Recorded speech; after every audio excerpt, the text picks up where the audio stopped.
Muy buenos días, estimados amigos auditores de nuestro programa La Biblia Responde. Estamos muy contentos de poder comenzar una nueva jornada en este sábado, especialmente los temas que nos competen sobre el tema del estado de los muertos. En fin, vamos a tratar de avanzar en estas lindas temáticas que hemos preparado para ustedes en este día santo. Bien, damos las gracias a todos los amigos que se conectan, especialmente a través de nuestro Facebook del Ministerio Cristiano Evangélico. También invitamos y damos las gracias a la participación de Obed Torres, que nos acompaña a través de Radio Umbral, la 107.9 para la localidad de Yungay y por supuesto su señal online. Radio Umbral y RDBA Chile. Gracias, estimados amigos, por su presencia. Damos gracias también por toda la actividad esta semana. Pero hoy día, a través del programa La Biblia Responde, trataremos el tema acerca del estado de los muertos. Hoy en día muchas personas están sufriendo porque un ser amado ha bajado del descanso. Y como dice el apóstol Pablo a los tesalonicenses, el apóstol escribe para que no tengan desesperanza y comprendan la situación de los seres amados que han bajado al descanso o a la tumba. Bien, vamos a empezar. Le voy a pedir a mi esposa que está en los controles junto a mi hija Constanza para cantar un himno para comenzar el programa de hoy. La Biblia Responde y el estado de los muertos a través del santuario. Muy bien, comencemos entonces.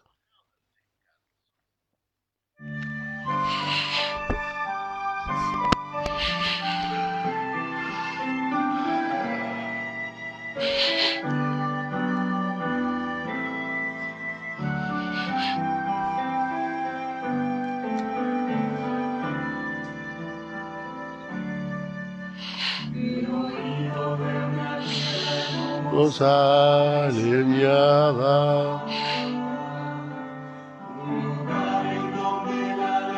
alegría es con mis ojos la vi sonó mis oídos escuchando música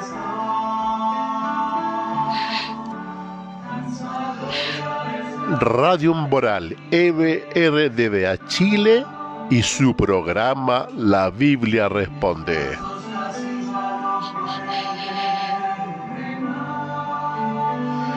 Radio MCE7 del Ministerio Cristiano Evangélico los invita al programa La Biblia Responde.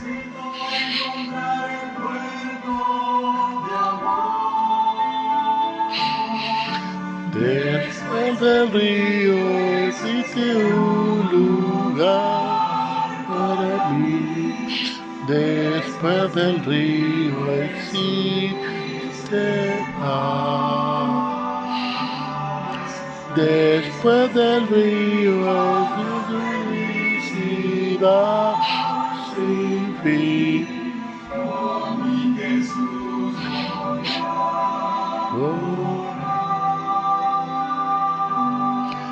Radio Umbral 107.9.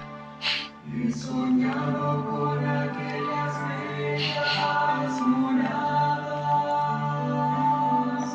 que ninguno ha visto en este mundo jamás, de belleza que no puede ser comparada, pues la gloria del Señor se encuentra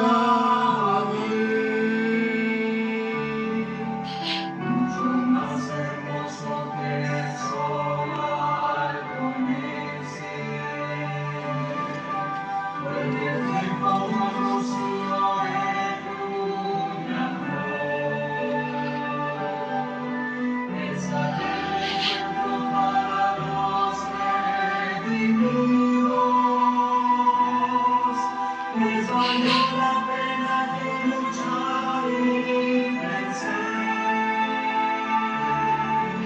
Después del río existe un lugar para mí.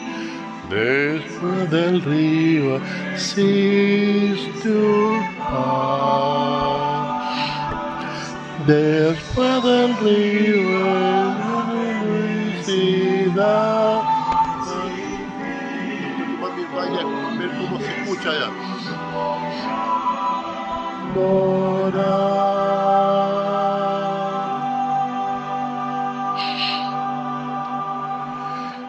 Nos estás escuchando a través de Radio Umbral y su señal la 107.9 FM. También nos escucha a través de Radio MCE7 del Ministerio Cristiano Evangélico y por supuesto nuestra señal online. Bienvenidos amigos a través de Radio Umbral para toda la ciudad de Yungay, la 107.9. Muy bien, estimados amigos, estamos contentos porque estamos partiendo hoy día nuestro programa La Biblia Responde. Saludamos a los amigos que se conectan junto a nosotros, a nuestro querido pastor Aldo Aguirre y su hermosa familia, a nuestro pastor Andrés Fuensalida de la ciudad de Quilpué. Saludamos, por supuesto, al canal de televisión Espiritual TV de la ciudad de Viña del Mar y a su distinguida directora Marcela Arancibia Jäger y a su familia y por supuesto a su distinguido esposo, el obispo Lino Ormachea. Un saludo a todos aquellos que se conectan junto a nosotros, mediante también por supuesto Radio Umbral y por supuesto nuestro Facebook del Ministerio Cristiano Evangélico. Muy bien, también a todos los amigos de este Ministerio Cristiano, la familia de Rodrigo y la hermana Marcia de Los Ángeles, a Claudio Misetis, nuestro director de comunicaciones, que me estaba cobrando la palabra, quien nos lo saludó, así que ahora saludo a Claudio Misetis. Por supuesto también a Carmen Alfaro, mi esposa, que está aquí en los controles junto a mi hija Constanza, a Elba Reyes, nuestra también distinguida auditora de este programa. Bueno, y a todos los que nos ven, nos escuchan, la pastora Brenda Maltés, saludamos a la pastora Brenda de Santiago, a su distinguida familia y especialmente a la gente que se congrega junto a ella. Muy bien, vamos a orar para dar inicio a nuestro programa La Biblia Responde. Oremos, estimados amigos y auditores. Nuestro buen Padre Celestial, en esta mañana oramos porque necesitamos de su compañía, especialmente mediante la presencia de su Santo Espíritu. Quédese junto a nosotros y acompáñenos en esta hora. En el nombre de Jesús oramos. Amén. Muy bien, estamos contentos porque estamos un sábado más. Oramos también por aquellas familias que están sufriendo por este asunto de la pandemia.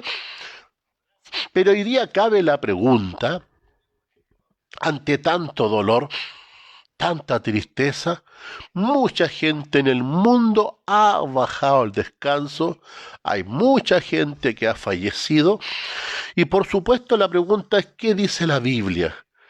¿Qué dice la Biblia con respecto al estado de nuestros muertos? ¿Qué dice la Biblia cuando un ser querido baja al descanso? ¿Dónde va? ¿Dónde queda? ¿Qué dice la palabra de Dios? Bueno, en esta mañana vamos a tratar de responder todas estas preguntas que a veces nos llegan durante la semana, pero dar una mejor comprensión a este tema. Muy bien, vamos entonces, como el programa se llama La Biblia Responde, entonces los invito a que abran sus Biblias en el capítulo 1 del libro del Génesis.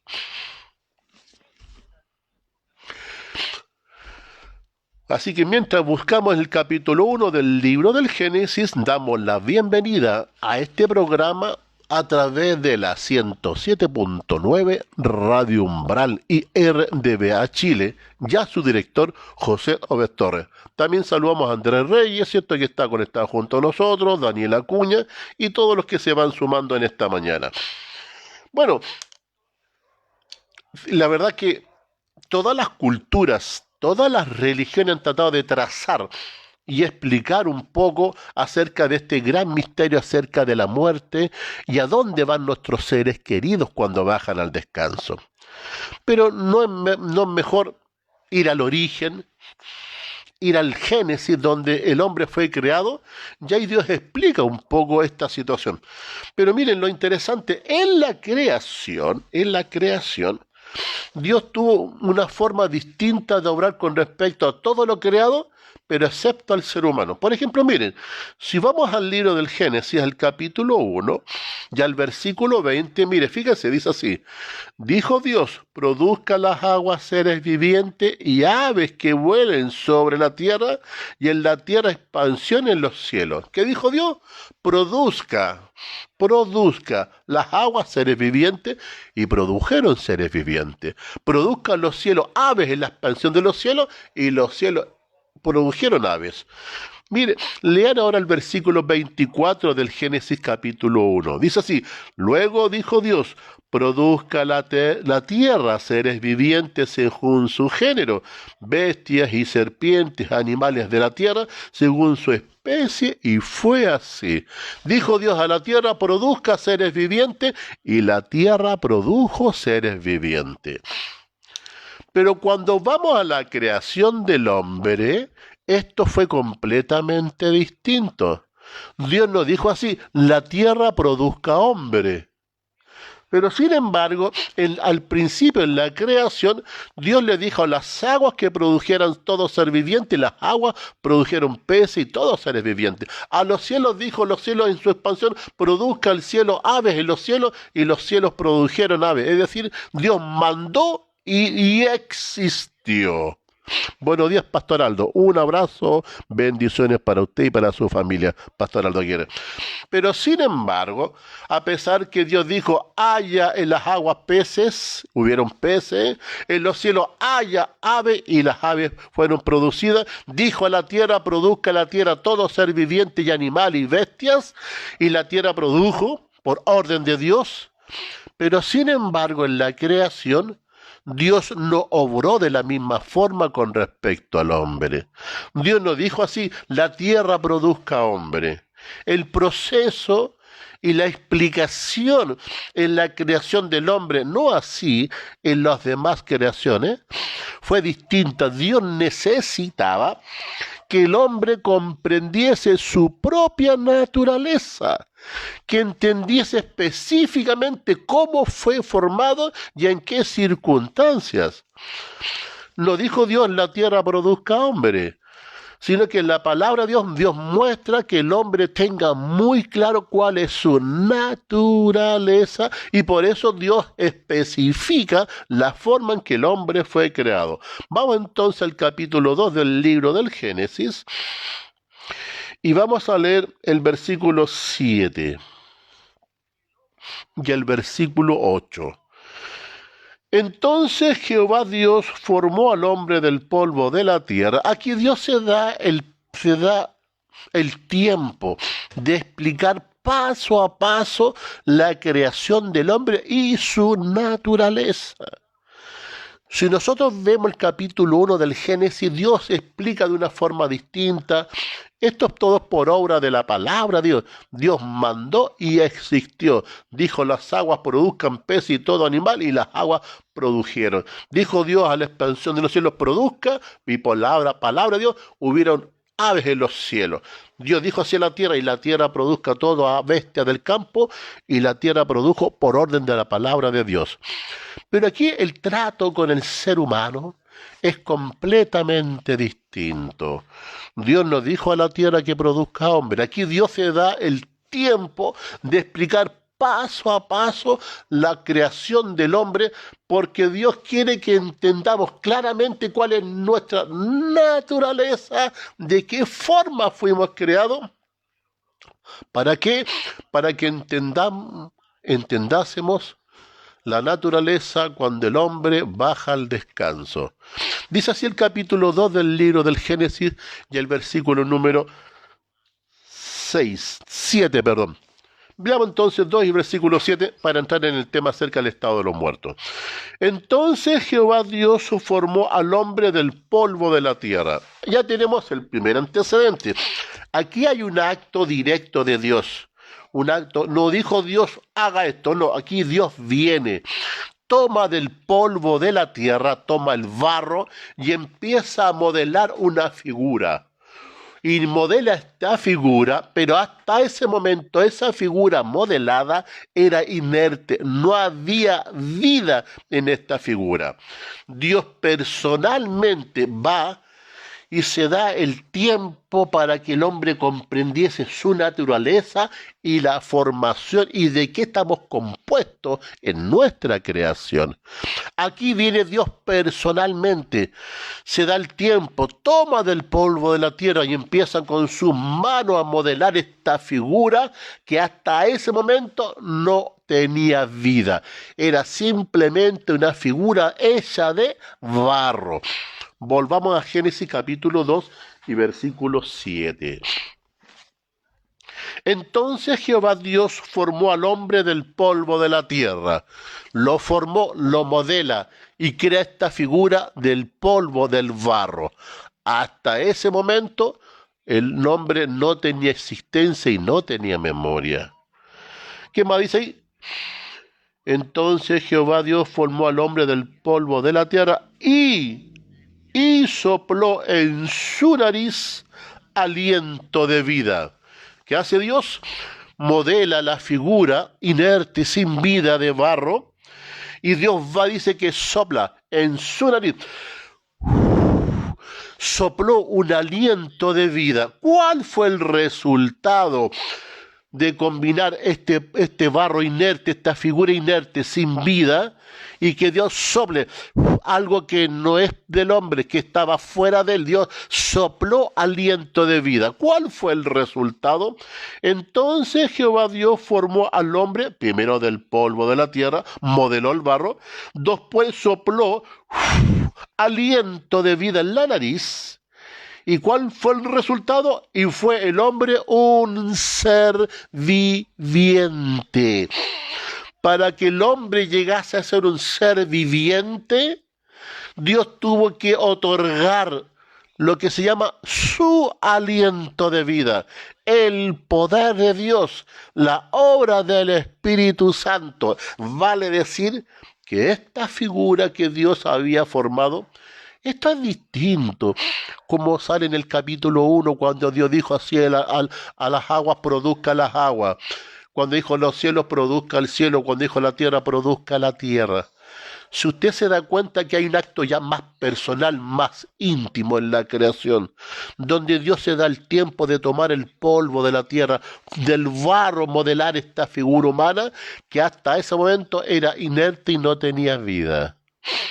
Lo que hace Dios es compartir su poder, ese aliento de vida, lo sopló en la nariz de esta figura de barro. Y cuando Dios sopló el aliento, este poder, y lo comparte con la figura de barro, dice así la Biblia, y el hombre llegó a ser un ser viviente. Otras traducciones dicen, un ser consciente. Entonces tenemos esa es la creación, esa es nuestra naturaleza. Somos hechos de barro, de tierra, pero Dios compartió su poder en esta figura de barro. Dice que sopló este aliento de vida y que se transformó este barro en un ser consciente o en un ser viviente. Pero nosotros vamos a tratar de avanzar en este tema porque lamentablemente nosotros tenemos una cultura griega. El mundo occidental, la forma de pensar, de mirar, de visualizar la vida y el mundo, viene de la cultura griega. Nosotros tenemos una herencia romana.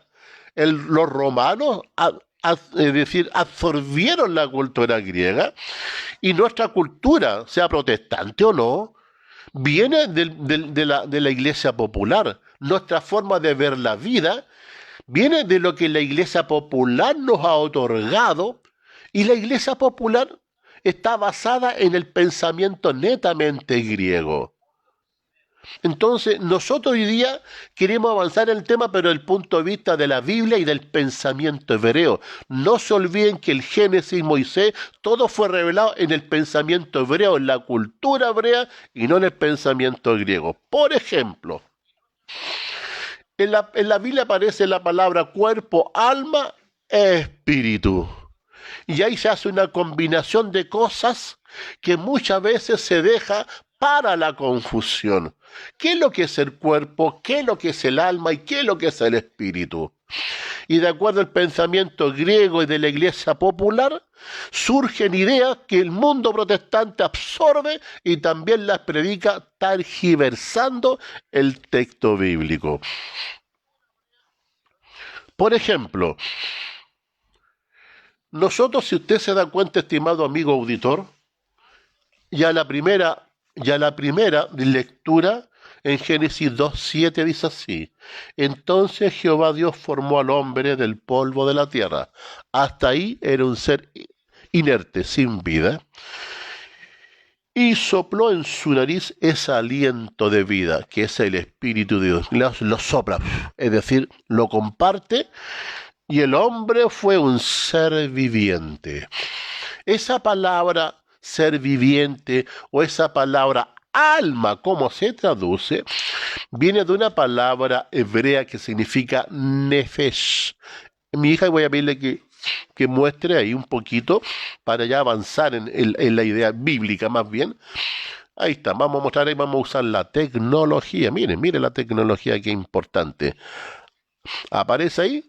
Ahí, si ustedes se dan cuenta, hay una palabra, la palabra nefesh, esa es la que me interesa, ¿ya?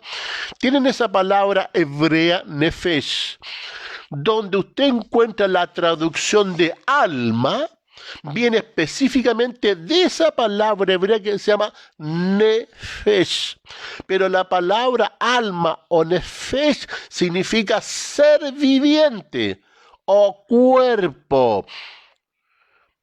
Y hay otra palabra, un poco más arriba, que se dice pesuche o suches, que viene también del griego. La palabra nefesh se traduce del hebreo, pero en el Nuevo Testamento esta misma palabra nefesh, que significa cuerpo o vida o alma, en el griego se traduce pesuche o suches.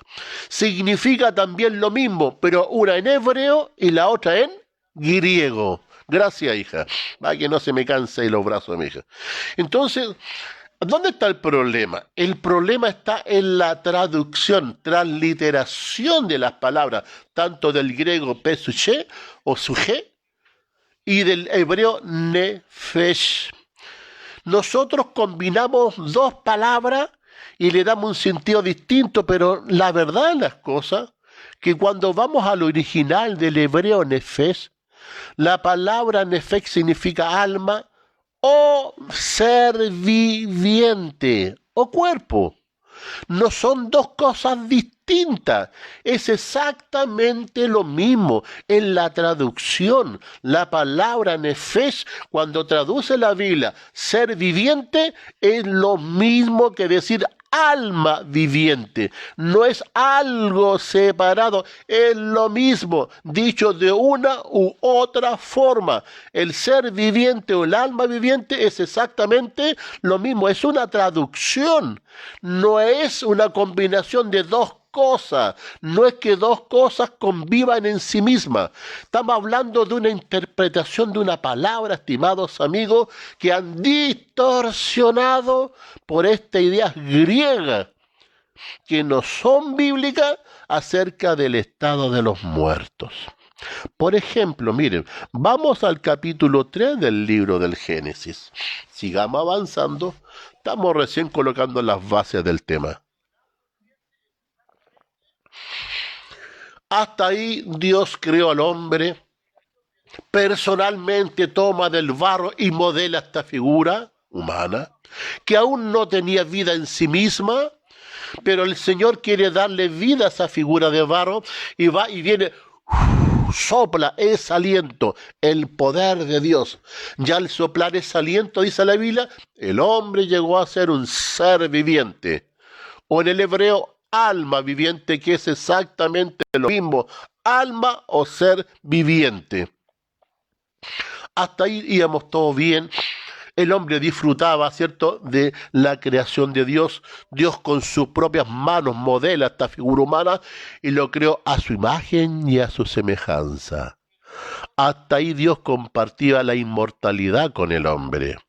Pero sin embargo viene uno que se había revelado en el cielo. Ojo, este es el padre de la mentira. Y este se revela y específicamente viene que el hombre también se revele contra su propio creador. ¿Quién es? El padre de la mentira. Vamos al capítulo 3, el versículo 1 en adelante.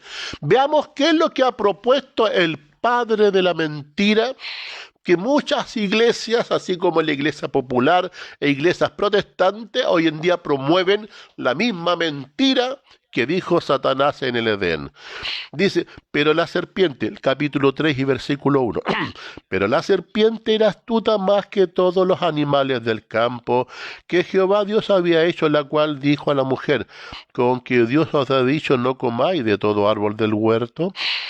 Y la mujer respondió a la serpiente, del fruto de los árboles del huerto podremos comer, pero del fruto del árbol que está en medio del huerto, dijo Dios, no comeréis, ni de él tocaréis. ¿Para qué? No muráis. ¿Cuál fue la advertencia de Dios? Que no tan solo Dios quería que comiesen del árbol simplemente por una simple provisión. Dios dijo, no coman porque si no se van a morir. Si usted toca ese fruto del árbol de la ciencia del bien y del mal, no tan solo toca, sino que también come, ciertamente morirás, dijo el Señor. ¿Cuál fue la respuesta de Satanás a través de la serpiente según el versículo 4? Entonces la serpiente dijo a la mujer, no moriréis. Pregunto yo, ¿a quién estamos nosotros hoy día avalando? Satanás fue el que dijo, no moriréis. Pero dijo Dios, moriréis. La pregunta es, sinceramente pónganse una mano en el corazón, aunque recién estamos entrando al tema acerca del estado de los muertos. ¿A quién usted le va a creer? ¿A la voz de Satanás, la serpiente antigua, que es el diablo, que es el padre de la mentira? ¿O aquel que es Dios por sobre todas las cosas, que reina en el cielo y en la tierra, a cual Dios nunca jamás oiremos una mentira, porque Dios es verdad, sus principios son verdad, asentados eternamente y para siempre? ¿Cuál fue la respuesta de Dios? Ciertamente si comen del árbol, moriréis. Pero de alguna forma la iglesia popular, muchas iglesias protestantes, han hecho ecos de la palabra de Satanás y están promoviendo que el hombre de alguna forma no se muere. Que quizás que cuando el hombre muere, una parte de él se va al cielo o una parte de él se va abajo al infierno. Entonces hay una combinación de ideas extrañas. Ese concepto de alma que el mundo popular y protestante piensa que son dos cosas distintas del cuerpo, cuando el alma es una palabra que significa ser viviente. En ninguna parte sale que el alma es una cosa distinta del cuerpo y que son dos cosas juntas pero distintas. Lo que dice la Biblia es que el hombre era barro y un barro inconsciente sin vida. Y cuando Dios sopló el poder vital, el aliento de vida, ese barro llegó a ser un ser consciente, o, como dice la Biblia, o un alma viviente. Por lo tanto, la palabra alma significa un ser consciente. No son dos cosas distintas. Es el barro que fue tocado por el poder de Dios y llegó a tener vida. La palabra nefes es traducida como ser, persona o alma. Estamos hablando acerca de lo mismo. Más adelante en el programa vamos a ver cómo se traduce del griego pesuché, que es exactamente lo mismo, pero en los tiempos de Cristo se hablaba mucho el griego, que era el idioma mucho más universal. Y la palabra griega también se traduce como alma o ser viviente. Pero el mundo protestante, como el mundo católico, han hecho dos cosas distintas, han separado estos conceptos como si fueran distintos, y estamos hablando acerca de lo mismo. ¿Cuál fue la pregunta del Señor? No toquen y no coman porque ciertamente moriréis. ¿Cuál fue la respuesta de la serpiente de Satanás? No, no moriréis. Y hasta hoy en día esa respuesta de Satanás sigue siendo promovida a través de los púlpitos y a través de la iglesia popular. Satanás ha inventado una serie de cosas que, a pesar de que el hombre... Miren, fíjense la respuesta de Dios cuando el hombre cayó en pecado. Génesis capítulo 3 y versículo 19. Leamos Génesis 3, 19.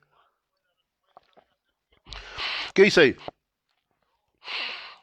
Dice, con respecto a cuando el hombre cae en pecado: con el sudor de tu rostro comerás el pan hasta que vuelvas a la tierra, porque de ella fuiste tomado. Pues, ¿qué es lo que es el hombre?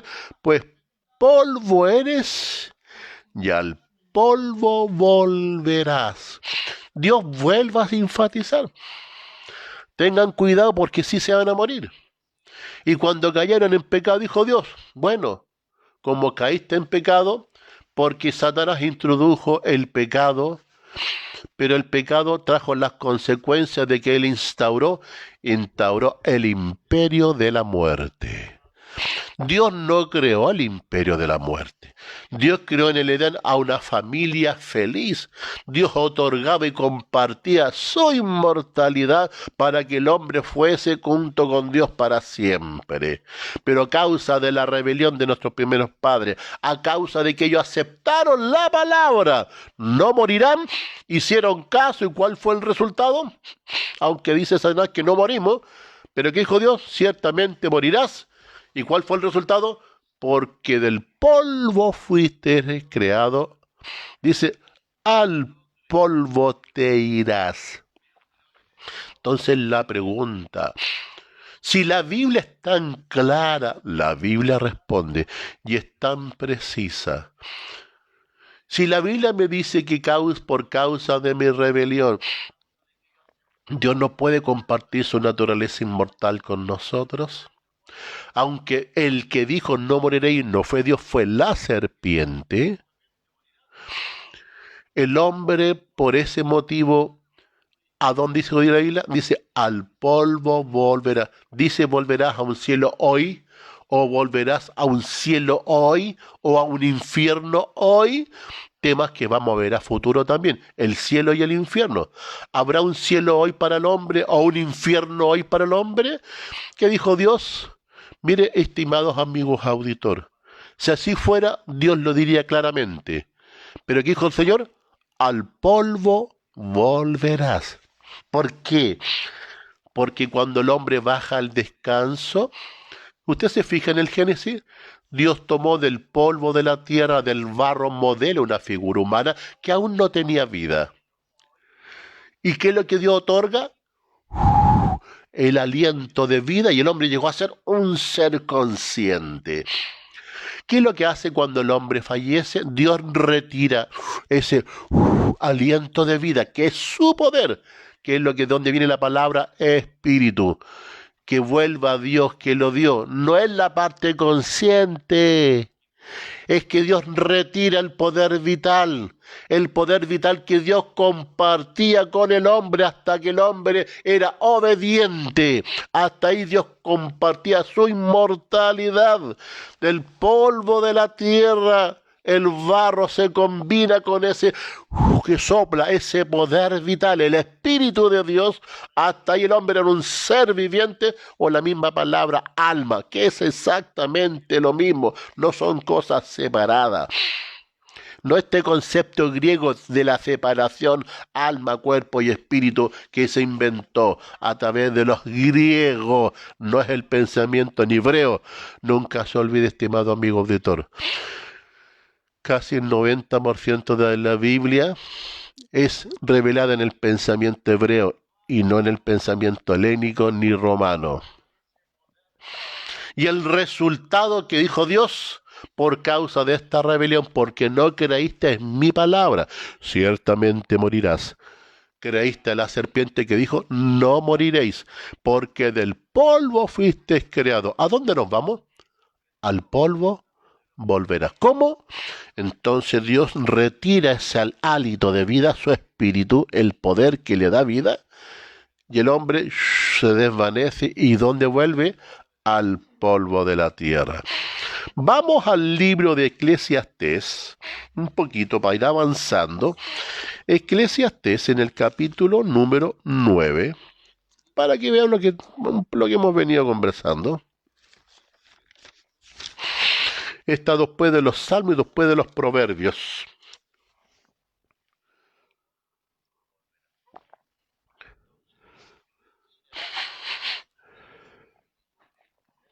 ¿Lo tienen? Eclesiastés capítulo 9. Leamos el versículo del 5 y 6. Eclesiastés 9. Está el libro de los salmos, vienen los proverbios, viene, correcto, proverbios, ¿cierto? Y ahí ya usted tiene Eclesiastés. Salmos, proverbios, el libro de Eclesiastés. Capítulo 9, leamos los versículos del 5 al 6. Dice así la palabra de Dios. Porque los que viven saben que han de morir, pero los muertos nada saben, ni tienen más paga, porque su memoria es puesta en el olvido. Cuando dice el libro que su memoria quiere decir que ya dejó de ser un ser consciente. Ya dejó de ser un ser consciente. Su memoria es puesta en el olvido. Por ejemplo, dijo así el Señor, tomó del polvo de la tierra, modeló una figura humana que hasta ese momento no era un ser consciente. Era inerte, sin vida. Dios comparte su aliento de vida, el poder de Dios, que es el Espíritu de Dios.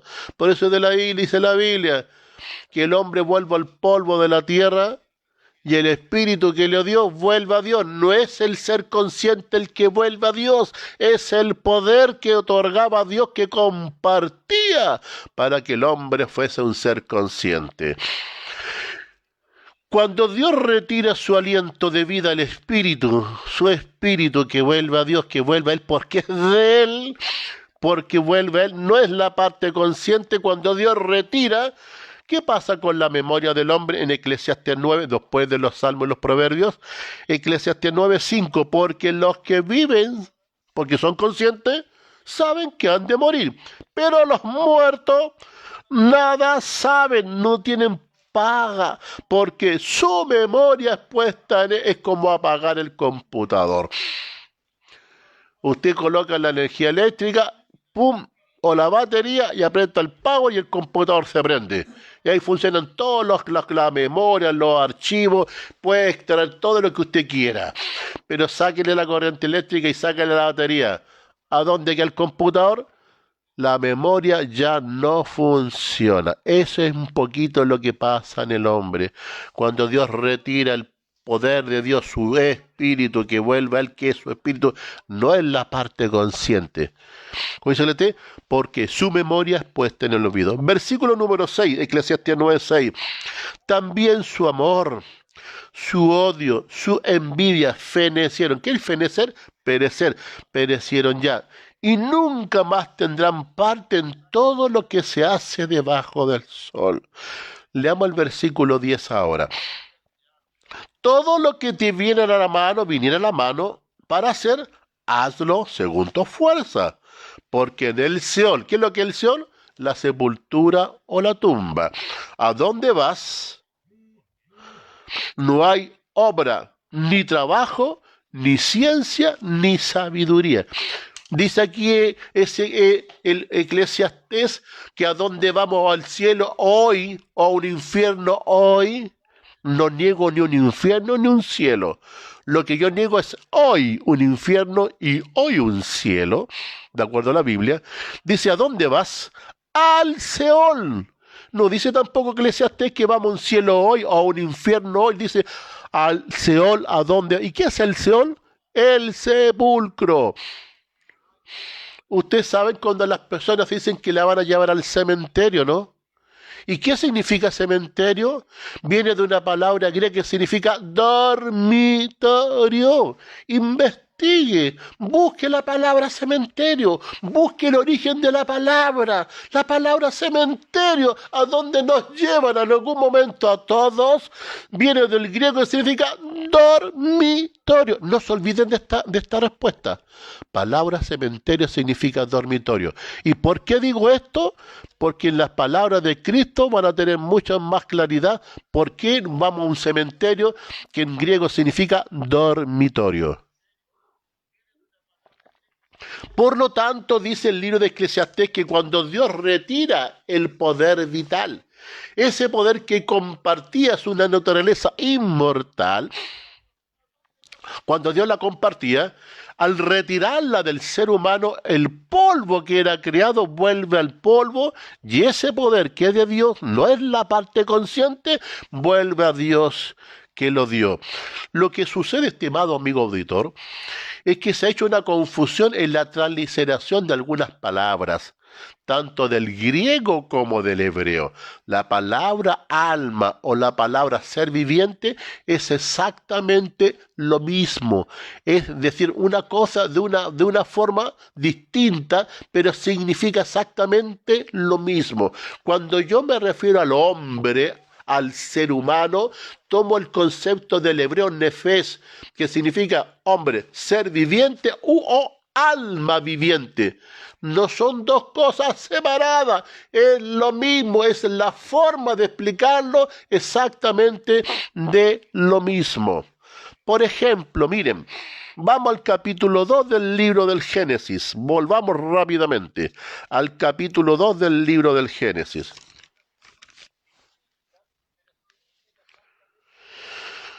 2 y versículo 7. Volvamos, dice así.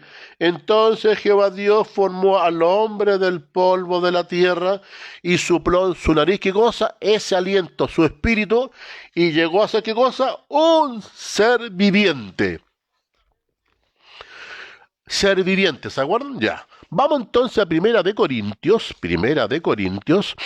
busquen en Primera de Corintios, el capítulo 15 y versículo 45. Ya, ¿se recuerda el Génesis? La combinación del poder de Dios, su espíritu, más el polvo de la tierra, llegó a ser un ser viviente. Mira cómo el apóstol Pablo se refiere a este mismo texto para los Corintios. 15:45 dice, así también está escrito, se está acordando del Génesis, así está escrito. Dice, fue hecho el primer hombre Adán alma viviente. Aquí agrega la palabra alma o espíritu vivificante o viviente. ¿A qué se refiere con esto? ¿A una cosa distinta del hombre? Se refiere a lo mismo, son sinónimos, no son cosas distintas, hablamos de sinónimos. Cuando dice el Génesis, el hombre llegó a ser un ser viviente, el apóstol Pablo dice que se acuerda de lo que dijo el Señor en el Génesis, el primer Adán fue hecho, ¿qué cosa? Dice él, un alma viviente. Es lo mismo que decir ser viviente, no son dos cosas distintas. Ese es un concepto que se utiliza en la Biblia. La palabra alma es lo mismo que decir persona o ser viviente. No son cosas separadas. El apóstol Pablo se está acordando del Génesis, en vez de usar la palabra ser viviente, que utiliza la palabra alma o espíritu vivificante. El espíritu, el que vivifica, dice el apóstol Pablo, y el espíritu viviente, es decir, Dios compartió su espíritu, su poder para que el hombre sea un espíritu viviente o vivificante. Y ahí está la palabra cuerpo, alma o ser viviente, que es exactamente lo mismo. Ezequiel, vamos al libro rápidamente de Ezequiel capítulo 18. Ezequiel 18.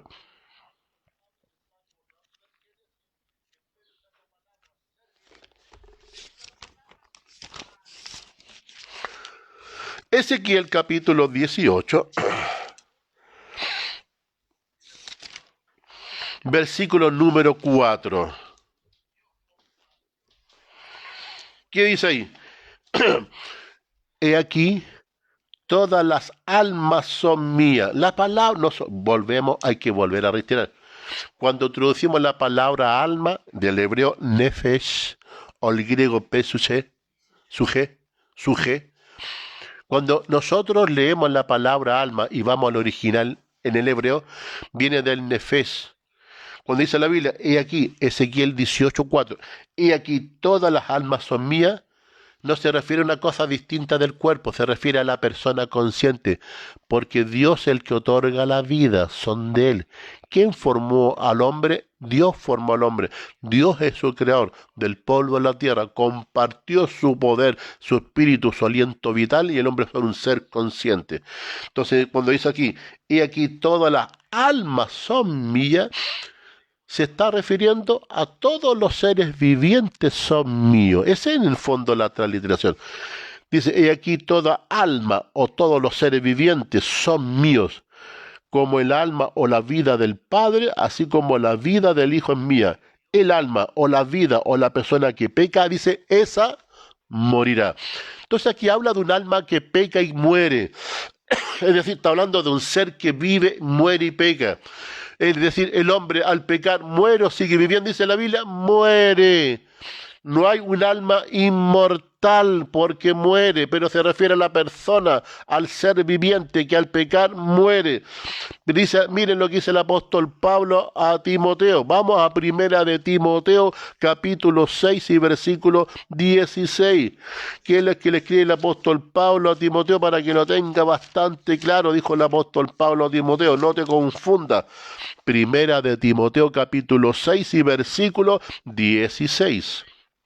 Aún nos falta todavía, vamos avanzando, la explicación del estado de los muertos a través del santuario. Ya vamos a llegar a eso. Bien, primera Timoteo, capítulo 6 y versículo 16.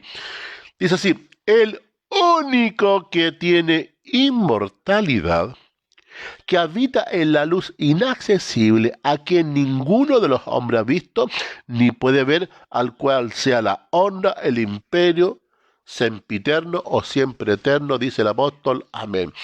¿Quién es el único que tiene inmortalidad? Dios. El hombre no es inmortal. No es que después que muera pasa una parte consciente, porque ya lo decía el libro de Eclesiastés, es puesta en olvido su memoria y todas las cosas. Ya no sabe más lo que pasa debajo del sol, porque su memoria es puesta en el olvido. ¿Quién tiene, dice el apóstol Pablo, no te olvides nunca, dice a Timoteo, el único que tiene inmortalidad es Dios. El hombre no es inmortal. Satanás inventado a través de la iglesia popular y de algunas iglesias, no de todas por supuesto, de alguna iglesia protestante, que el hombre de alguna forma sigue viviendo después de la muerte. Pero eso la Biblia nunca lo ha aseverado, porque Dios fue claro cuando dijo, del polvo eres, al polvo te irás. Hoy no hay un cielo hoy y hoy tampoco hay un infierno. Está para el futuro, pero no para hoy. Dijo así el apóstol a Timoteo, el único que tiene inmortalidad es Dios. Eso que Dios compartía su aliento vital, Dios lo retira del hombre y el hombre vuelve a la tierra que le dio. Por lo tanto, ya entendemos que la palabra cuerpo o alma vienen de la misma palabra del hebreo, nefesh, o del griego, suché. Por lo tanto, muchas veces nosotros confundimos como si fueran dos cosas distintas, cuerpo y alma, pero es lo mismo, es el ser viviente en la combinación. Veamos, por ejemplo, algunas combinaciones para después ver ahora cómo Jesús explicó el estado de los muertos. Miren, vamos al Génesis capítulo 14, versículo 21, donde se traduce la palabra nefesh, cuerpo o alma. Génesis, vamos rápidamente, vamos 14, Génesis 14. No podemos pasar todos los textos bíblicos, pero yo se los voy a dictar para que después en casa anoten. Génesis 14, versículo 21. Dice así.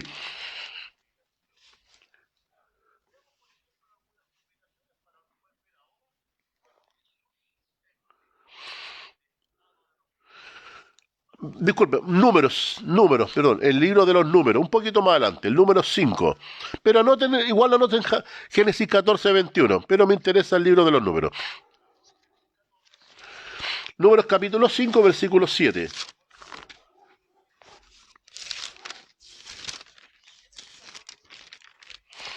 5:7.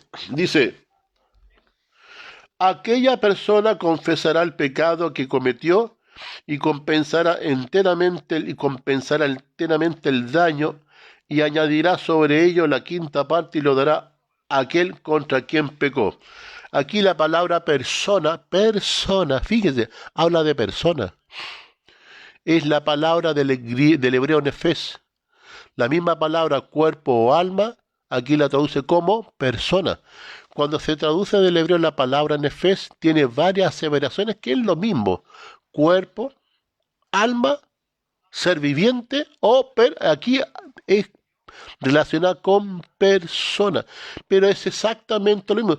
Si yo digo alma viviente, digo ser viviente o una persona, estoy hablando de lo mismo. Aquí la palabra nefesh, la traducción juega con distintas formas de decirlo, como cuerpo, como persona, como alma, es exactamente lo mismo. Deuteronomio, un poquito más adelante, capítulo 10.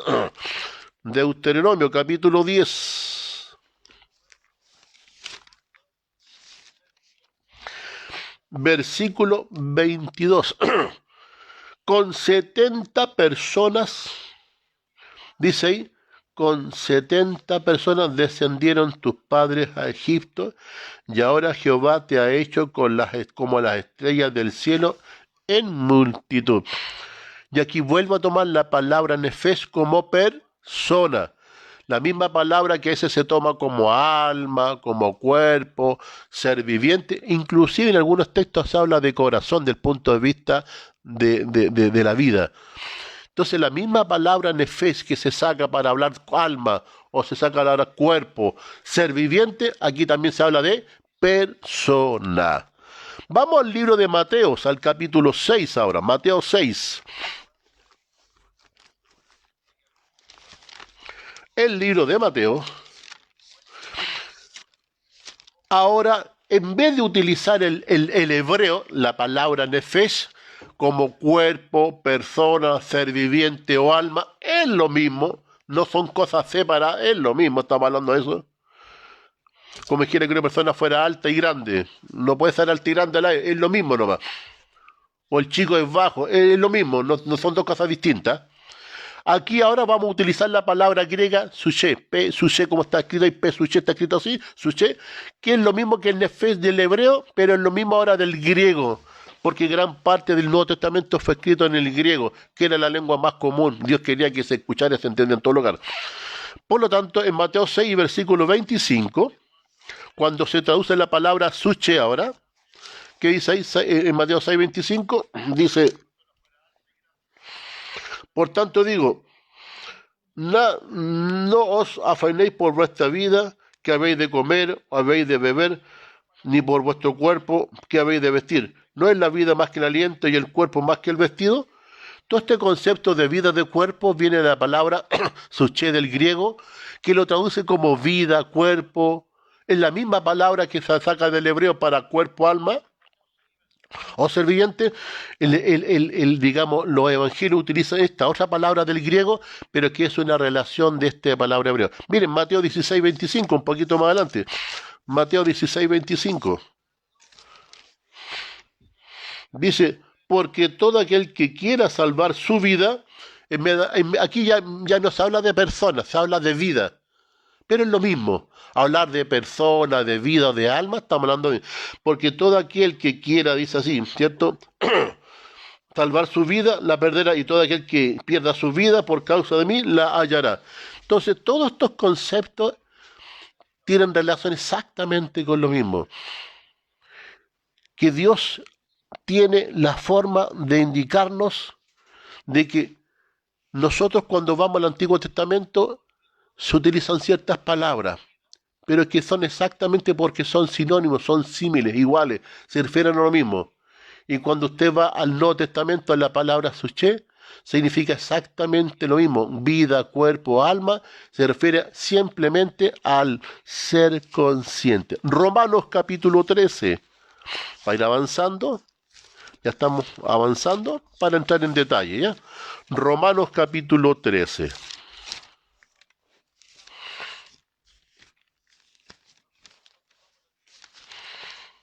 Y versículo número 1 de la palabra suché, dice, sométase a toda persona. Aquí utiliza la misma palabra que en el hebreo, el nefesh, aquí en el griego significa, ¿qué cosa? Sométase a toda persona a las autoridades superiores, porque no hay autoridad sino que de parte de Dios. Las que hay por Dios han sido establecidas. Entonces, si usted se da cuenta tanto del griego como del hebreo, nunca se da a entender que en el hombre hay cosas distintas que están gobernando. El hombre está hecho de una sola cosa. El barro más el aliento de vida llegó a ser un ser consciente. No esto como la iglesia popular, en la iglesia protestante nos han dicho que cuando el hombre muere, una parte consciente va y volando y se va al cielo o se va al infierno. No hay parte consciente cuando el hombre muere. ¿Qué dice la Biblia? Es puesto en el olvido su odio, su pensamiento y su memoria. Y lo que vuelve a Dios, que es el Espíritu, no es una cosa, es el poder que Dios ha otorgado cuando compartía su inmortalidad, que vuelve a Dios. Por lo tanto, dicho todo esto, miren ahora, cómo Jesús explicó todo lo que hemos venido diciendo acerca del estado de los muertos. ¿Cómo Jesús utilizó una palabra y esa palabra se viene utilizando en toda la Biblia, pero que tristemente la iglesia popular y muchas iglesias evangélicas la están ignorando y no la quieren compartir? Miren, veamos cómo Jesús trata el tema de la muerte. San Juan, capítulo 11. Volvamos entonces a San Juan, capítulo 11.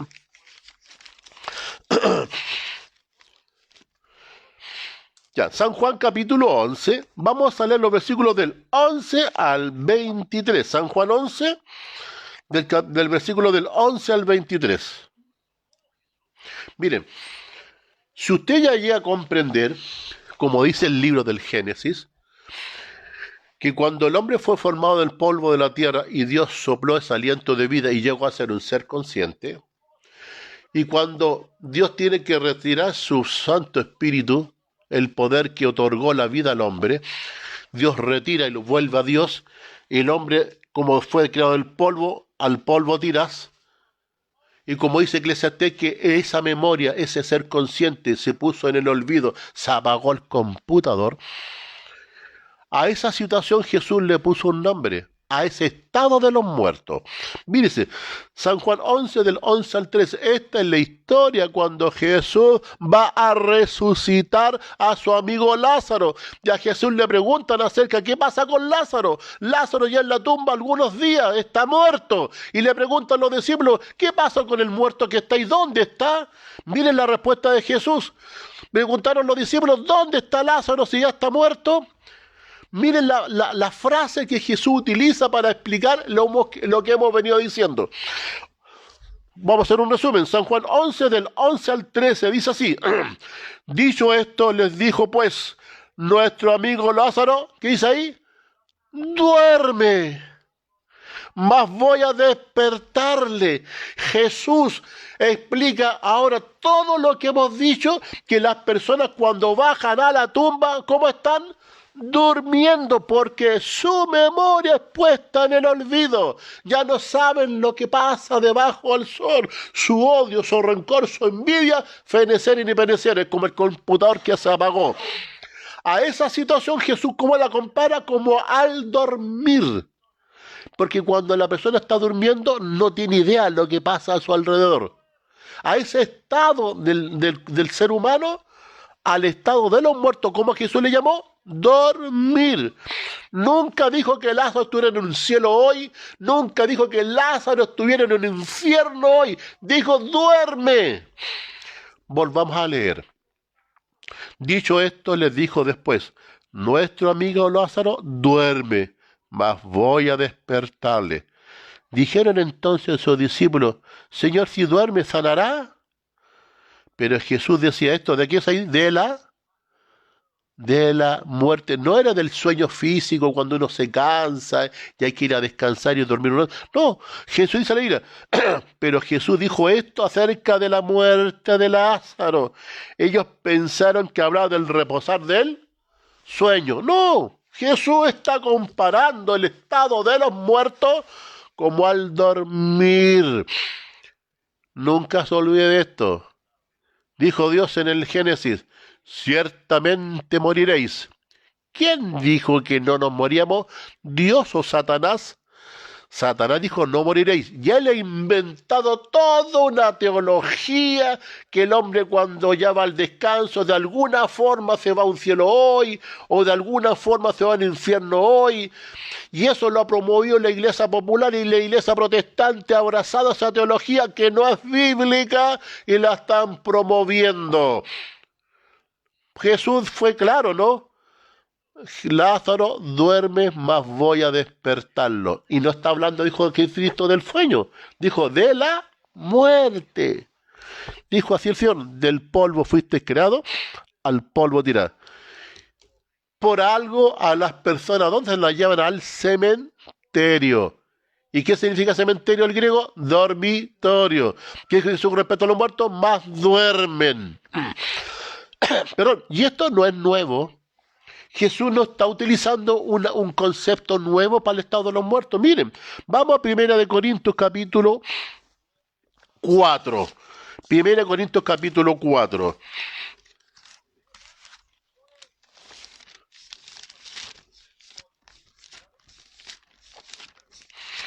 1 Corintios 4, versículo número 13.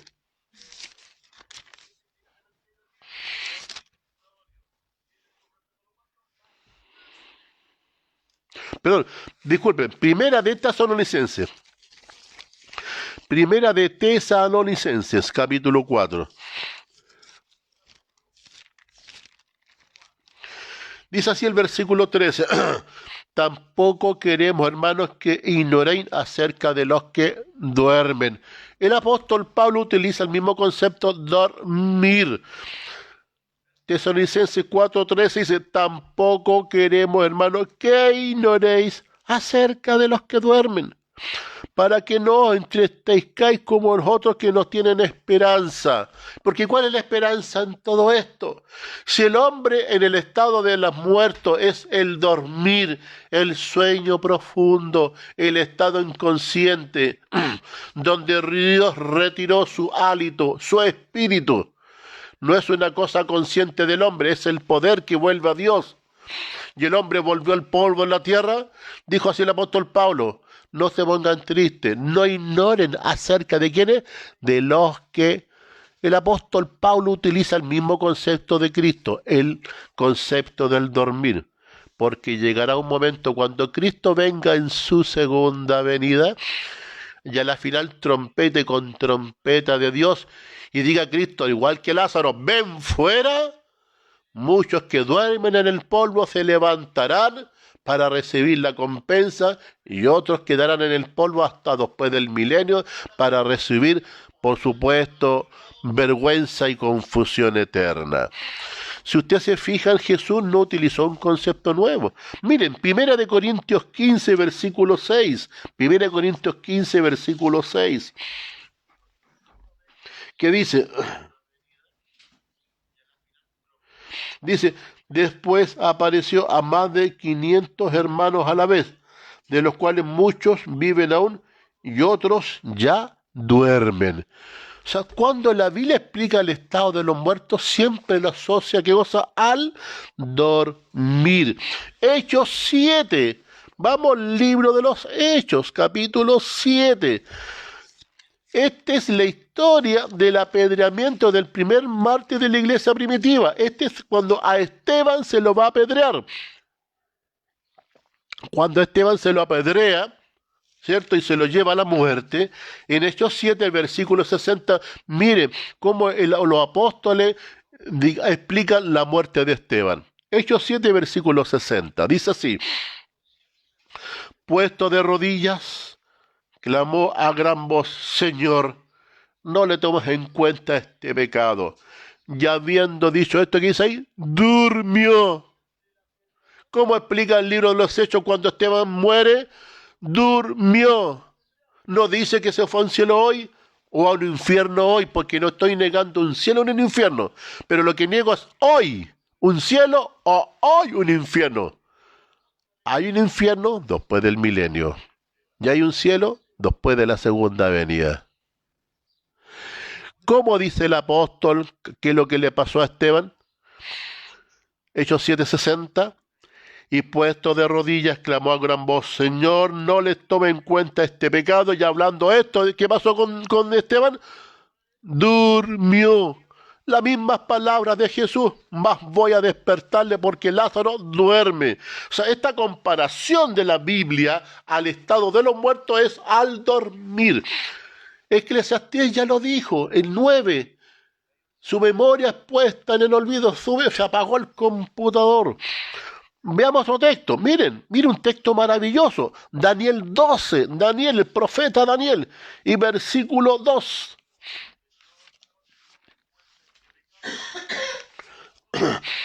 Daniel 12, y aquí quiero hacer una aclaración para todos los que me escuchan.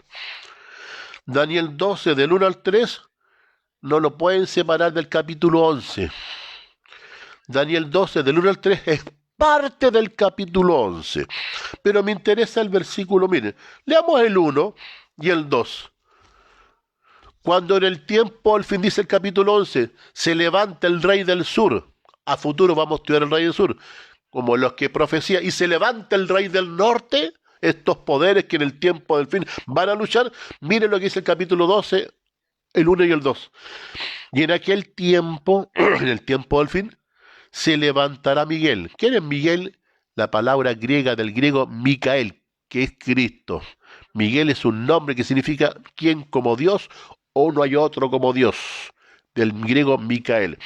Entonces, para el tiempo al fin, así como se levantan poderes para luchar el rey del norte y del sur, también se levantará Miguel, Cristo, el gran príncipe, que está de parte de tu pueblo, y será tiempo de angustia, cual nunca fue desde que hubo gente hasta entonces, pero en aquel tiempo será libertado tu pueblo, y todos los que se hayan escrito ¿dónde? En el libro. Dice así el versículo 2, y muchos, ¿de quiénes? De los que duermen en el polvo de la tierra serán despertados, unos para vida y otros para vergüenza y confusión.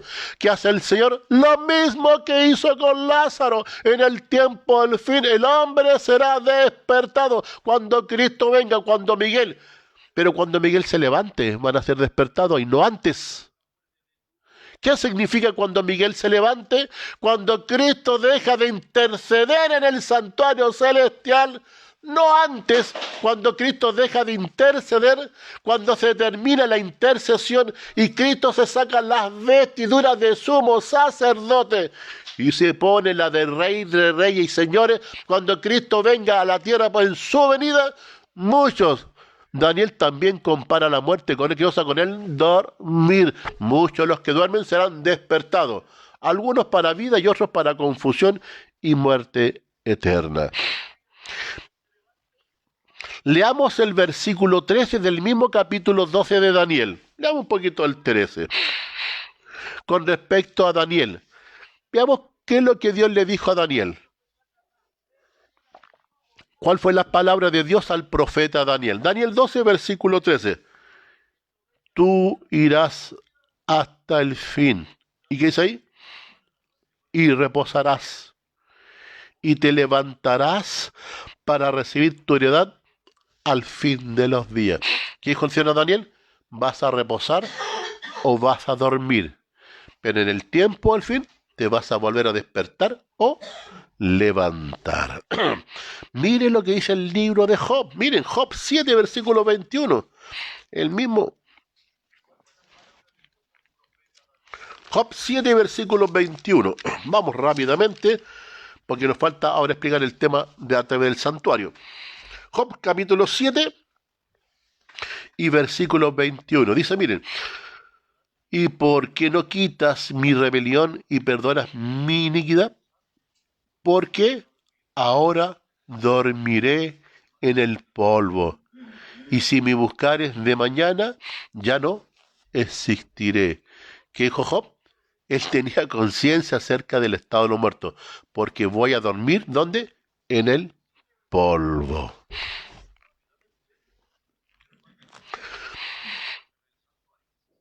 Vamos a Segunda de Crónicas. Vamos a leer un versículo más. Segunda de Crónicas, capítulo 9. Está un poquito antes de Job. Un poquito antes de Job. Para entrar al tema del santuario. Segunda de Crónicas, capítulo 9, versículos del 30 al 31. Esto que es lo que es la historia de la muerte del rey Salomón. Un poquito antes del libro de Job que estamos leyendo. Segunda de Crónicas, capítulo 9, leamos del versículo del 30 al 31, acerca de la muerte del rey Salomón. Dice así la palabra de Dios. Reinó Salomón en Jerusalén sobre todo Israel 40 años. ¿Y qué dice ahí? 31. Y durmió. Y durmió Salomón con sus padres y lo sepultaron en la ciudad de David su padre y reinó en su lugar Roabam su hijo. ¿Cómo explica la Biblia acerca de la muerte de Salomón? ¿Que se fue a un cielo hoy o a un infierno hoy? Dice que durmió. O sea, cuando Jesús habla acerca de la muerte de Lázaro y la compara al dormir, no era un concepto nuevo. Si usted se fija, Jesús utilizó, la Biblia responde. El mismo concepto que se utilizó en toda la Biblia, tanto en el Antiguo como en el Nuevo, Cristo lo estaba explicando de una forma más práctica y más sencilla acerca del estado de los muertos. ¿Y cómo es el estado de los muertos? Lo compara, ¿qué cosa? Al dormir. Por eso dijo el Señor, porque del polvo fuiste creado, al polvo tirar. Vamos a explicar en alguna forma, en algunos capítulos más a futuro, acerca de esta invención del estado de los muertos, que hay gente que los manda inmediatamente para el cielo, otros los tiran inmediatamente para el infierno, acerca de este concepto que está del hinduismo, ¿cierto? Acerca de la reencarnación. La palabra avatar, que a muchos les gusta la película Avatar, viene de esta idea hindú de reencarnar, porque significa eso. El avatar viene de la palabra hindú que significa reencarnación. Por eso que la película, un hombre toma posesión en otras vidas y va a otro mundo de alguna forma, es la reencarnación. Estas ideas vamos a tratar de tratarlas para que se comprendan que no son bíblicas. Y toda esta idea que a veces la iglesia popular, no digo de las personas, hablo de la institución y de alguna iglesia protestante que han promovido cierto infierno hoy día y cielo hoy día, eso no tiene ningún argumento bíblico. Eso es más bien promover lo que dijo Satanás, ciertamente no se van a morir. ¿Qué dijo Dios? Ciertamente moriréis. ¿Qué dijo Satanás? No moriréis. Ya inventaron una serie de formas que de alguna forma al final no se muere, de alguna forma sigue consciente. Dice la Biblia que el hombre no es consciente cuando se muere, que su odio, su envidia y su memoria es puesta en el olvido y vuelve al polvo de la tierra. Muy bien, vamos a terminar dando una mirada al estado de los muertos acerca del santuario. Voy a pedirle a mi hija que muestre algunas imágenes que tenemos ahí. Vamos a utilizar la tecnología y quiero que se graben esta imagen que está allá, así coloque la hija. Yo ahí la voy a estar viendo. Me interesa que vean bien el santuario, ¿cierto? Ahí está el santuario, está el patio. Si se fijan, hay una entradita, unas cortinas con una entradita. Después de la entrada en el patio hay un altar del sacrificio donde estaban ahí. Y más un poquito más adelante está, ¿cierto?, el santuario mismo donde tiene dos compartimentos, el lugar santo, el lugar santísimo, ¿cierto? A las puertas del santuario, a las puertas y llegaban todos los penitentes con la ofrenda. Ahí el sacerdote recibía la ofrenda, se hacía un proceso, se sacrificaba en el altar y después se hacía otro proceso más. Ahí está más o menos puesto el santuario, ¿cierto? Están las puertas de las cortinas, en fin. Veamos la segunda imagen. Una segunda imagen que me interesa ver cómo era por dentro del santuario para explicar el estado de los muertos. Dentro del santuario estaba dispuesto así. Dentro del santuario una parte llamada lugar santo y otra parte lo llamada lugar santísimo. Esos dos compartimentos eran separados. ¿De qué forma separados? Por unas cortinas. Ahí más o menos se ven como, ahí están las cortinas, ¿cierto? Están esas cortinitas que si usted antiguamente se estira, que separaba el lugar. Entonces, así más o menos era el santuario. Estaba compuesto de esa forma y con esas cortinitas. Muchas gracias, hija. Dicho todo esto, vamos a explicar otra vez el santuario. Miren, cuando el penitente o el judío caían de gracia, y para que no fuera cortado o muriese irremediablemente, él tenía la posibilidad de ir a uno de sus lugares que él tiene, o un corral, a tomar una ofrenda, pongamos en este caso un cordero. Y cuando había pecado y para que no muriese irremediablemente, él la ofrenda la tomaba y la llevaba a las puertas del santuario. Y en esa puerta salía el sacerdote y el penitente, el judío, tenía que primero colocar sus manos sobre esta ofrenda, que en el fondo era el sustituto, ese animal inocente que estaba muriendo por esa culpa de este judío, y este hombre colocaba sus manos sobre la víctima, y él, en esta oración él transfería su culpa a este animal inocente. Y cuando transfería su culpa, después él tenía que degollar a la víctima. Y el sacerdote tenía que tomar la sangre, del cual era degollaba a la víctima en unos tazones. Se tomaba esa sangre. Después el sacerdote le ofrecía en el altar del holocausto esa ofrenda que era quemada, en fin, ¿cierto? Y así el penitente se libraba de la culpa y quedaba a cuenta con el Señor. Y él volvía a su hogar libre de toda la culpa, porque su culpa él la llevó ante la puerta del santuario. Él puso sus manos y orando transfirió su culpa a ese animal inocente. Ese animal inocente él mismo tenía que degollarla, y la sangre tomada en unos tazones. Y después el cuerpo era sacrificado en ese altar del holocausto. Ese era el turno, mañana y tarde se ofrecían estos sacrificios y todos los penitentes llevaban esta ofrenda y así se hacía continuamente. Pregunto yo, ¿el pecado de este judío era borrado? A la luz del santuario ese pecado no era borrado. Él se libraba de la culpa, pero la sangre era llevada adentro del santuario como mi hija les mostraba, y después se asperjaba en esas cortinas que separaban el lugar santo del santísimo. Por lo tanto, esa sangre que era la culpabilidad del pecado de ese penitente que lo había transferido a esta víctima inocente que era sacrificada en su lugar, esa sangre era llevada al santuario y se asperjaba en esas cortinas. Por lo tanto, quedaba un registro de ese pecado.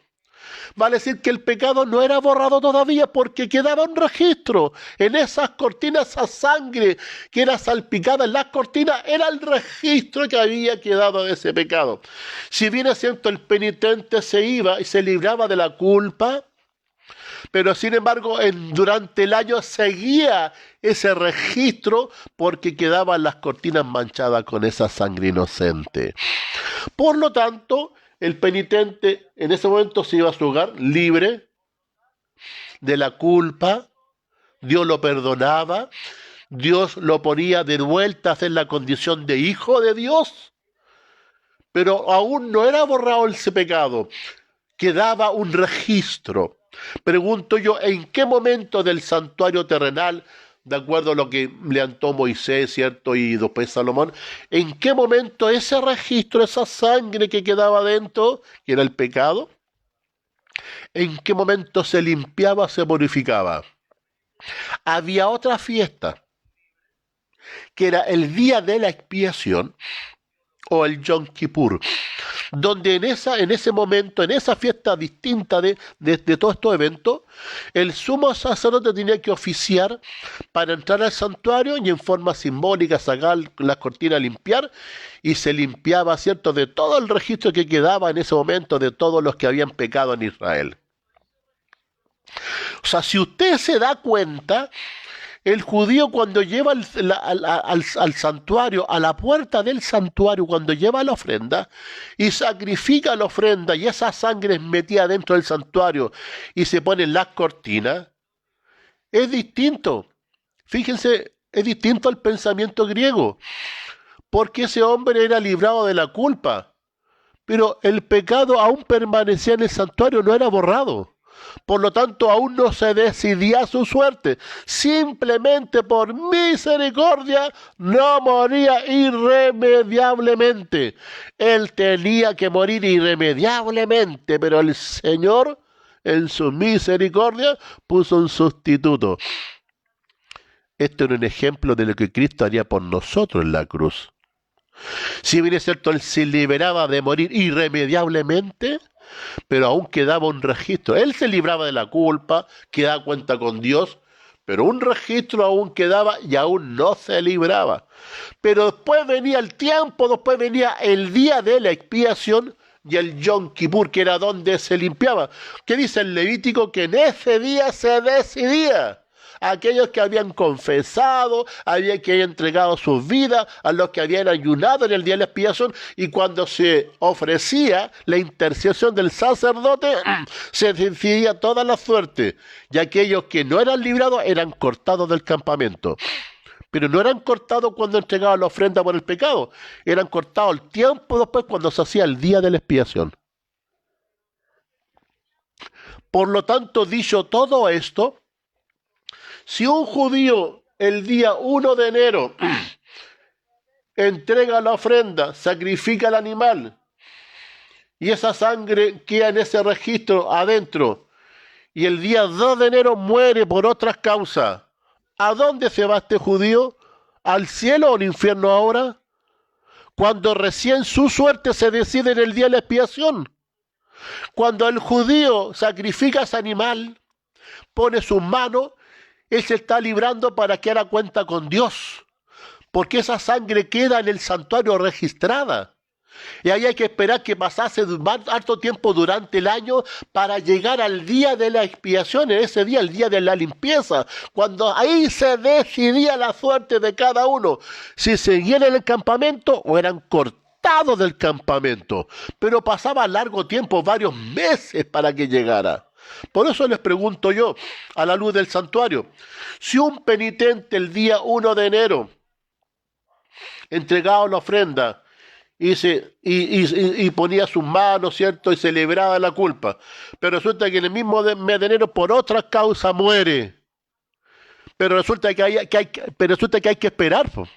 Hay que esperar que llegue el día de la expiación, donde se borra el pecado y donde se decide la suerte. ¿A dónde se va ese judío si aún no se decide su suerte?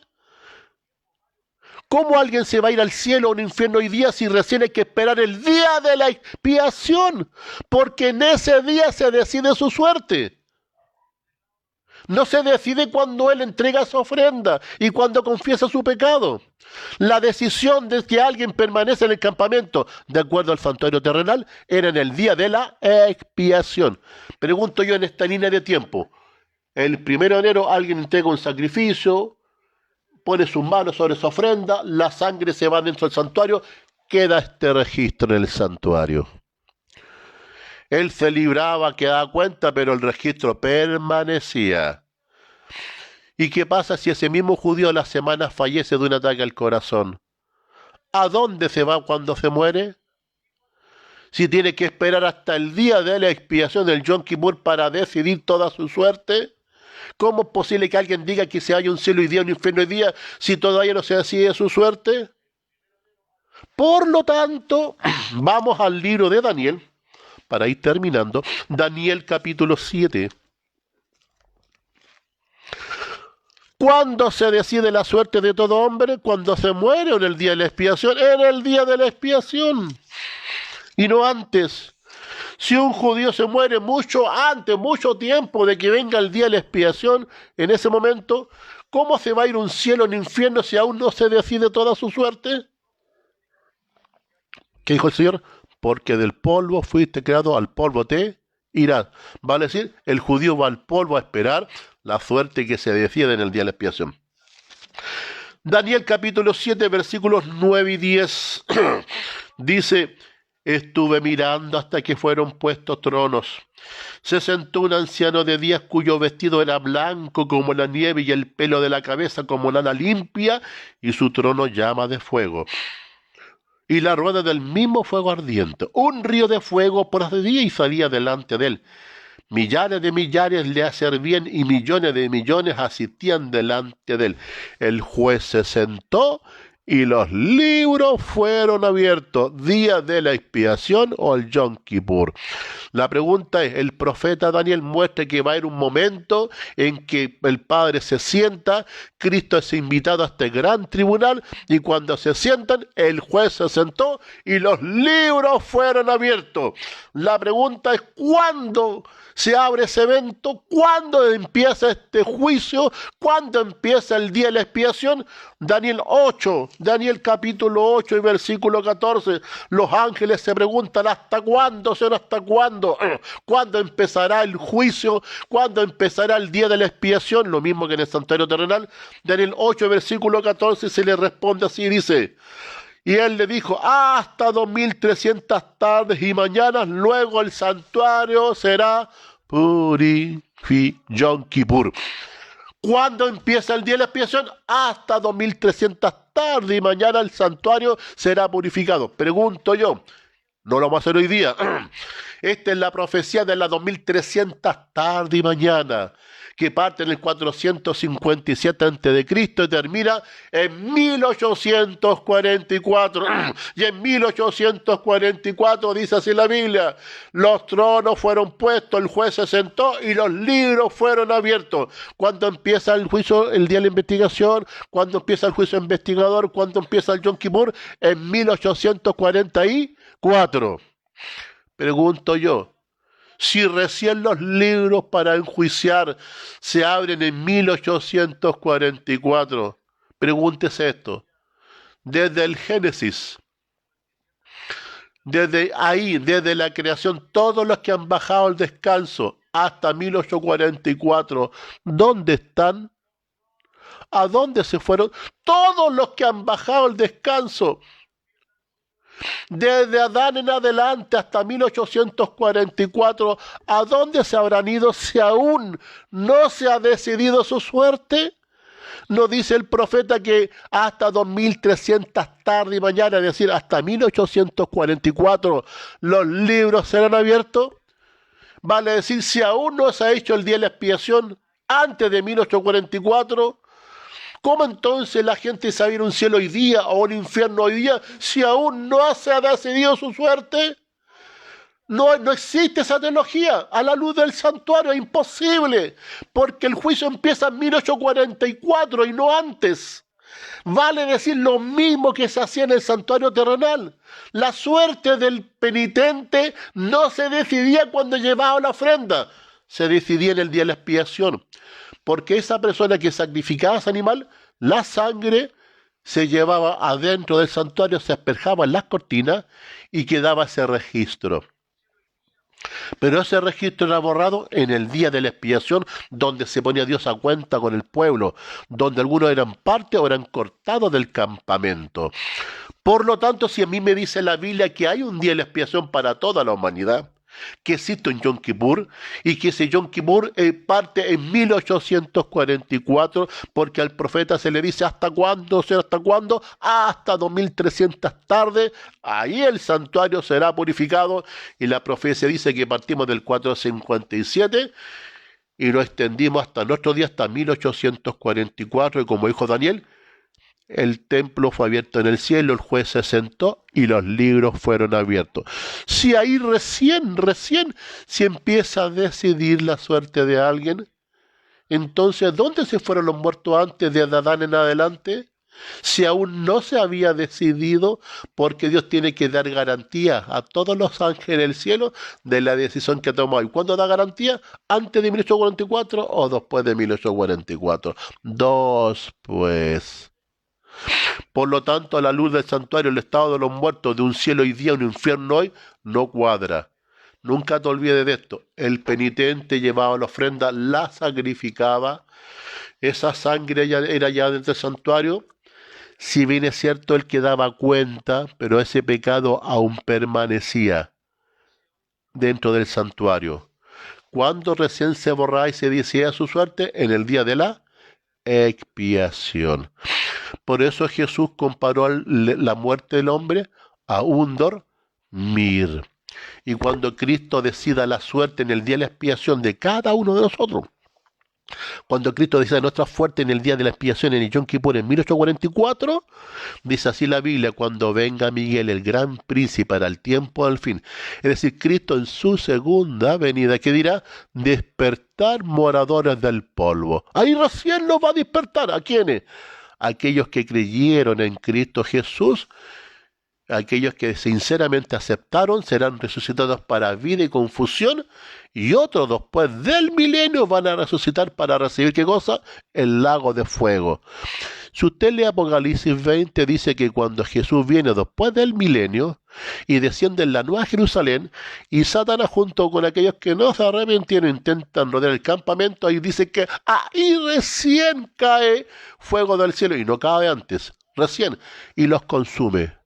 Por lo tanto, si usted me pregunta en el infierno hoy día, no, es después del milenio. ¿Un cielo hoy? No, después de la segunda venida. Por eso que Jesús explicó el estado de los muertos como un estado inconsciente, como el dormir. Si usted lo ve a la luz del santuario, un cielo hoy día, un infierno hoy, no tiene ninguna lógica a la luz del santuario, porque nunca te olvides de esto. Cuando el judío llevaba a las puertas a esa víctima, él se libraba de la culpa, pero nunca te olvides esto, pero quedaba un registro. El pecado aún no se borraba. ¿Cuándo se borraba? En el día de la expiación. Y como dijo el profeta Daniel, el juez se sentó y los libros fueron abiertos, y como dice Daniel 14, hasta 2300 tarde y mañana el santuario será purificado. Quiere decir que recién en 1844 Dios publica en los libros el resultado de aquello para el cielo de lo que Dios había decidido. Vale decir, de todos los que murieron de Adán para adelante, ¿dónde estaban entonces? En el polvo de la tierra, durmiendo y esperando que Cristo venga para que sean despertados. Muchas gracias, amigos auditores. Gracias por... Yo sé que es un tema que hay que ir digiriendo poco a poco, pero sin embargo el Señor ha tenido de nosotros misericordia. Muchas gracias. Vamos a cantar el himno No me olvidé de ti, el 183, ¿cierto? Para irnos despidiendo porque ya la hora ha pasado bastante rápido y la verdad las cosas que es un tema que hay que seguir dando vueltas. No se puede entender a la buena y a primera, pero hemos sentado las bases para comprender el estado de nuestros muertos. Y por supuesto ya la próxima semana entraremos al tema acerca del infierno. Muy bien, el himno 183, No me olvidé de ti.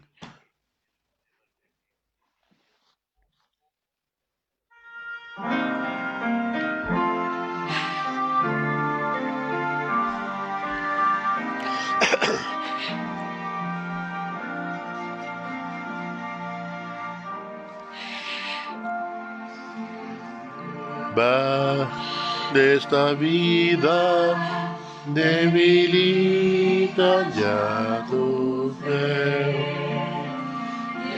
Mente surge en duda de que venga otra vez. Mira hoy hacia el Calvario, a la luz donde sufrí.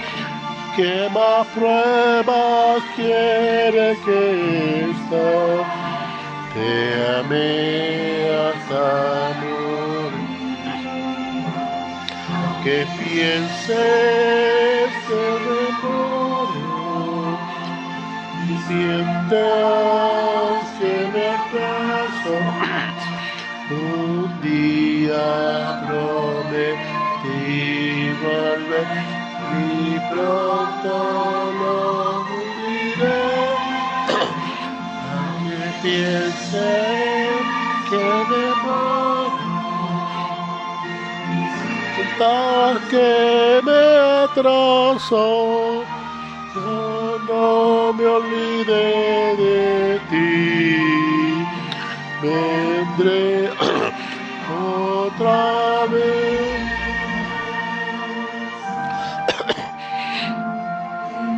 Ese que podría olvidarme de sufrir. Tu gloria de este mundo, rojas huellas ya dejé.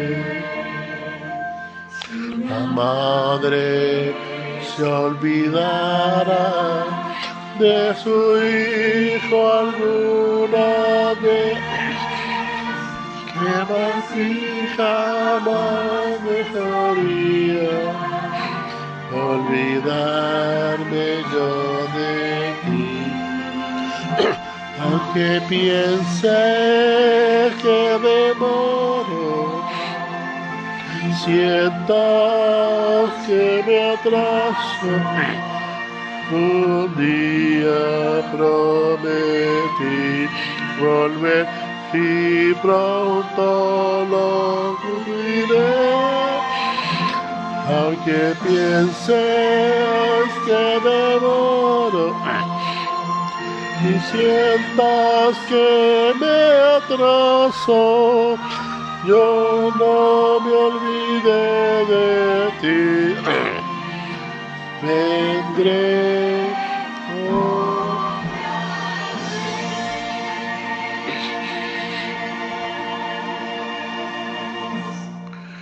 Muy bien, amigos, muchas gracias por estar junto a nosotros, muchas gracias a todos los amigos de Radio Umbral y su señal la 107.9 señal FM. Para todos los amigos de Radio Umbral, que Dios los bendiga, muchas gracias por estar junto a nuestro Facebook y por supuesto a la radio del Ministerio Cristiano Evangélico. Oramos y nos despedimos. Nuestro buen Padre Celestial, damos gracias en esta mañana porque sabemos que usted da una oportunidad, pero hoy en esta vida, de poder entregarnos a Cristo, para que en el día postrero, cuando Él venga, podamos escuchar esa voz y ser levantados del polvo de la tierra. Oramos por todos aquellos que un ser querido hoy ha bajado al descanso, que tengan la esperanza, que están durmiendo, esperando que venga Cristo y escuchar su voz y se vuelvan a levantar. Bendiga a cada amigo oyente, bendiga a todos los que nos escuchan y oramos por todos aquellos que están sufriendo para que Dios ponga la esperanza en su segunda venida. Gracias, Señor, por todo. En el nombre de Jesús oramos. Amén.